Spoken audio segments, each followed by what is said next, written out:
Shabbat Shalom. Today's video is dedicated in memory of Ami Avivi Amram ben Yosef. This week's parasha we begin the book of Vayikra, which the vast majority of it is dedicated to the korbanot, the animal sacrifices. And that's probably one of the hardest things we have to understand. Why in the world is it necessary to sacrifice an animal? What does God want it? What's the point? It's, for a 21st century mind, we can't wrap our heads around that. But fascinatingly enough, if you look at the Nevi'im, the books of the prophets, we find the opposite. God doesn't want our sacrifices. Just give you a sampling of the Nevi'im. In Yirmiyahu, Hashem tells the Navi Yirmiyahu, Olotechem lo ratzon, your burnt offerings are not acceptable to me. Zivchechem lo arvu li, your sacrifices are not pleasing to me.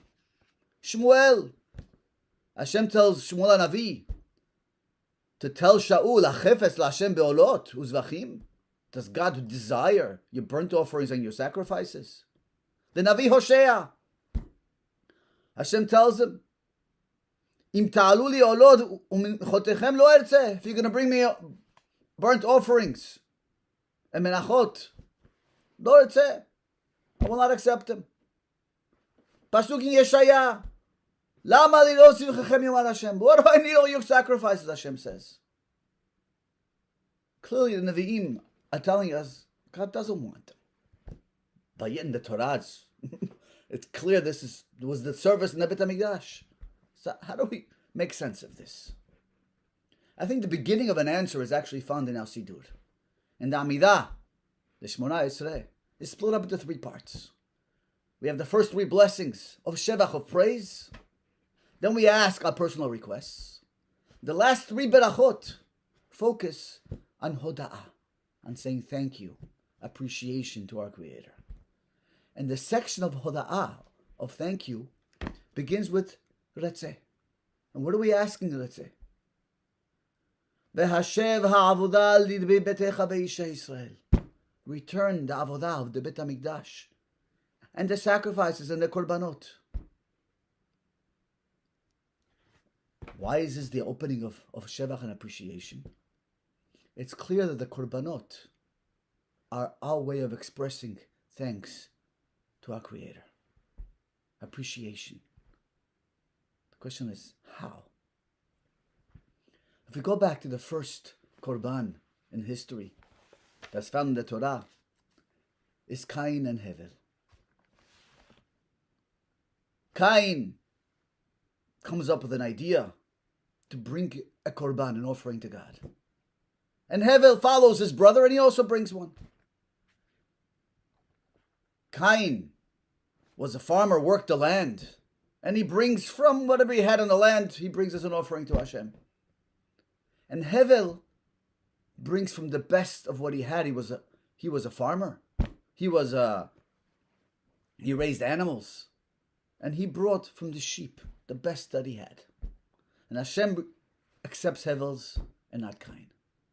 And Cain is clearly very upset and he gets up and he kills his brother. But why did Hashem accept Hevel's and not Cain's? What was the difference between them?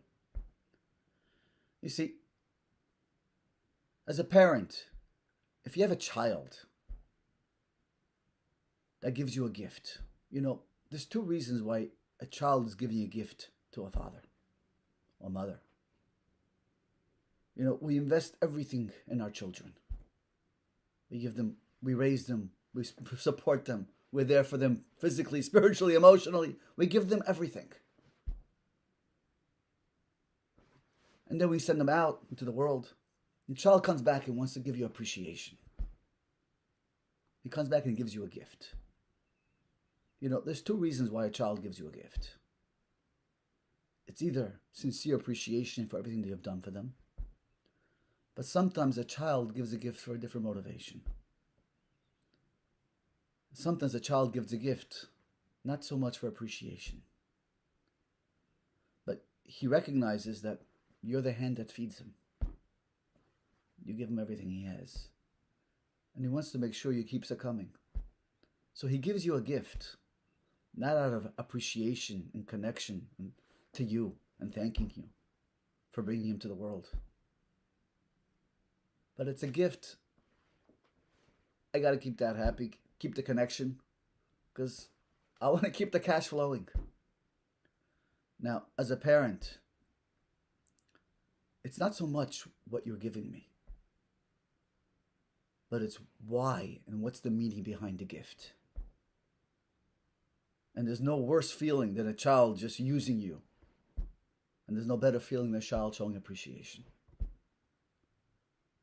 Cain, he has an idea to give a gift to God. But he just gives whatever he has lying around. He wasn't showing appreciation. He didn't give himself into it. He recognizes God owns the world and everything is his. And recognizes he wants to be successful.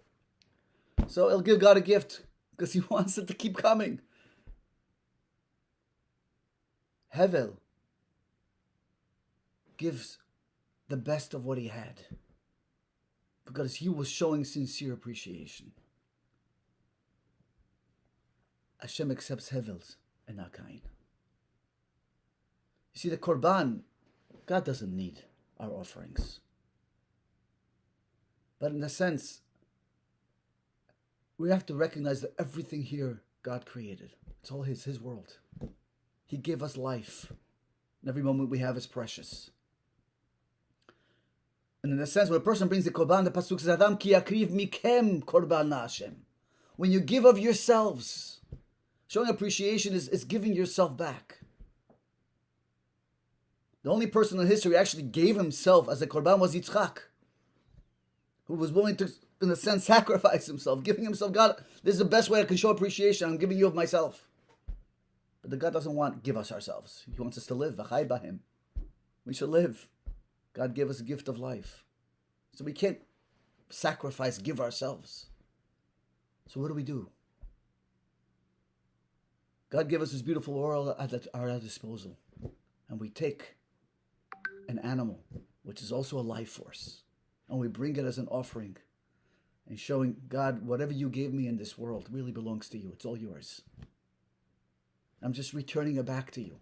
I'm giving you a token of it, a little bit of appreciation for the gift of life. And in a sense, when I'm bringing that offering, I see myself in that offering. It's my blood on that mizbeach and that altar. That's the idea behind the Korban. That's what the Torah says, the idea of Korbanot are. But we're Jews, we're acting like Cain. And we just show up to synagogue. Or we do things and give charity, so God should keep it coming. So Nevi'im say God doesn't want that. The point is a relationship and appreciation. Not ritual. Just do it. Say, here's an offering, God. Here, I'll come to synagogue, I'll come to Knesset, I'll learn a few words. Because I know you're the source of all blessing and I want to keep it coming. These are two different ways of approaching God. And that's the idea of a Korban. To give our sincere appreciation to our Creator for life. And it's fascinating, Cain and Hevel give the Korban when? On the 50th day. Which corresponds to the idea of Yovel. Yovel is the Jubilee where everything returns back to its rightful place. Property that was sold goes back to its original owners. Slaves are freed. Everything returns to its place, to its rightful place. Returning everything back to God, in a sense, who gave it to us. That's a little bit of an understanding of what a Korban is. It's appreciation of thanking our Creator for our life. Shabbat Shalom.